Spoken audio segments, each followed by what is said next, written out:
के तमाम हिस्सों को लेकर बात करें, जिस तरीके से कई देश आमने सामने इस वक्त नजर आ रहे हैं और वॉर की स्थिति बनी हुई नजर आ रही है, ऐसे में वॉर से जुड़ी हुई 25 बड़ी खबरों का रुख करेंगे। जहां राष्ट्रपति ट्रंप ने एक बार फिर से कहा कि ग्रीनलैंड पर अमेरिका का कब्जा होना जरूरी है, इससे हम कुछ भी अमेरिका को मंजूर नहीं है। और अमेरिका ने क्लियर कर दिया है कि ग्रीनलैंड अमेरिका के लिए बेहद जरूरी है और अमेरिका के लिए गोल्डन डोम, यहां पर अमेरिकी राष्ट्रपति ने ग्रीनलैंड को करार दिया है। तो अमेरिकी राष्ट्रपति का एक बड़ा बयान ये निकलकर सामने आया है, जिस तरीके से उन्होंने कहा कि ग्रीनलैंड अमेरिका के लिए बहुत ज्यादा जरूरी है और अगर अमेरिका ऐसा नहीं करता है तो अमेरिका की जगह रूस या फिर चीन ऐसा करते हुए नजर आएंगे। इसलिए अमेरिका के लिए ग्रीनलैंड बेहद जरूरी है। और दूसरी ओर ग्रीनलैंड को लेकर बात करें तो ग्रीनलैंड पर अमेरिका का कोई भी अधिकार नहीं बनता है। 300 सालों से ग्रीनलैंड पर नॉर्वे जो है वो स्थापित है। और लेकिन इस बीच अमेरिका का जिस तरीके से बयान निकलकर सामने आया, ये अपने आप में एक बार फिर से विवाद की स्थिति पैदा करता हुआ नजर आ रहा है और एक बार फिर से यहां पर तनाव की स्थिति ग्रीनलैंड के साथ अमेरिका की बढ़ती हुई नजर आ रही है। ट्रुथ सोशल पर ट्रंप ने लिखा कि अमेरिका को अपनी राष्ट्रीय सुरक्षा के लिए ग्रीनलैंड की जरूरत है। ट्रंप का दावा, अमेरिका ने अगर ग्रीनलैंड पर कंट्रोल नहीं किया तो रूस और चीन का वहां पर असर बढ़ सकता है, जो किसी भी हालात में स्वीकार नहीं। ट्रंप ने फिर से ग्रीनलैंड को अमेरिका में शामिल करने की अपनी इच्छा दोहराई है। कहा कि ग्रीनलैंड पर कुछ ना कुछ हल निकल जाएगा। दरअसल इजराइल की तरह अमेरिका भी मिसाइल अटैक से बचने के लिए डोम बनाने की तैयारी कर रहा है और उसे ग्रीनलैंड की जमीन पर गोल्डन डोम स्थापित करेगा। ट्रंप ने कहा, गोल्डन डोम का मकसद चीन, रूस जैसे देशों से आने वाले खतरे से अमेरिका को बचाना है। व्हाइट हाउस में अमेरिका, डेनमार्क और ग्रीनलैंड के अधिकारियों के बीच हाई कमेटी बैठक में कोई बड़ा समझौता नहीं हो सकता।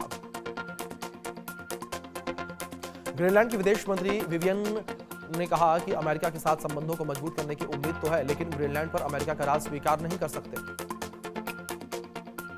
ईरान में रह रहे भारतीयों को लेकर केंद्र सरकार ने जारी की एडवाइजरी, जल्द से जल्द वहां से निकलने के लिए कहा और ईरान में अभी 10,000 से ज्यादा भारतीय मौजूद।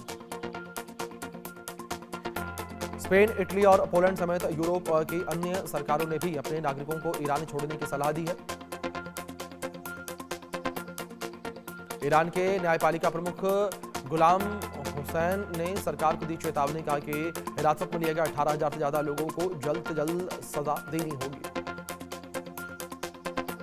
राष्ट्रपति ट्रंप का बड़ा दावा, ईरान में प्रदर्शनकारियों की हत्याएं रुकी, अब वहां पर कोई फांसी नहीं होगी। कुछ मीडिया रिपोर्ट्स में किया गया दावा, अगर ईरान में कोई भी फांसी हुई तो अगले 24 घंटे में अमेरिका का ईरान के खिलाफ शुरू होगा मिलिट्री एक्शन। ईरान के सरकारी टीवी चैनल पर राष्ट्रपति ट्रंप को जान से मारने की धमकी दिए जाने की खबर है और धमकी पर्शियन भाषा में दी गई। ट्रंप को दी गई धमकी से पेंसिल्वेनिया में 2024 में ट्रंप पर हुए जानलेवा हमले की फुटेज दिखाई गई। संदेश में लिखा गया कि इस बार गोली निशाने से नहीं चूकेगी। ईरान में खामेनेई के खिलाफ हिंसक हुआ प्रदर्शन, अब तक 2000 लोगों की मौत, हजारों लोग घायल। Human rights activist news agency के मुताबिक मारे गए लोगों में से प्रदर्शनकारी और 135 सरकार से जुड़े कर्मचारी थे। ईरान से जुड़े मामलों को कवर करने वाले ब्रिटिश वेबसाइट ईरान इंटरनेशनल का दावा, ईरान में बीते 17 दिनों में 12,000 प्रदर्शनकारियों की हत्याएं कर दी गई। रिपोर्ट में दावा किया गया है कि ज्यादातर हत्याएं रेवोल्यूशनरी गार्ड्स और बसीज फोर्स ने गोली मारकर की हैं। ये सब सुप्रीम लीडर अली खामेनेई के आदेश पर की गई। ट्रंप ने ईरान में प्रदर्शन कर रहे लोगों को सलाह दी है। ट्रुथ सोशल पर लिखा कि सरकारी संस्थाओं को प्रदर्शनकारी अपने कब्जे में लें, मदद रास्ते में है।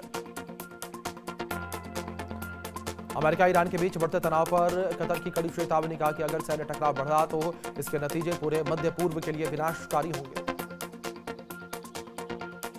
कतर के विदेश मंत्रालय के प्रवक्ता माजिद अल अंसारी बोले कि इसलिए हमारी कोशिश है कि युद्ध को हर हाल में टाला जाए, संकट का हल कूटनीति से निकाला जाए।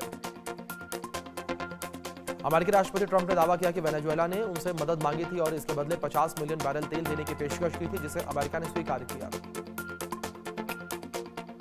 ट्रंप ने वेनेजुएला पर हमले को शानदार बताया, कहा कि वेनेजुएला का हमला अब तक का सबसे शानदार हमला था, हम अमेरिका को पहले से कहीं ज्यादा महान बना रहे हैं।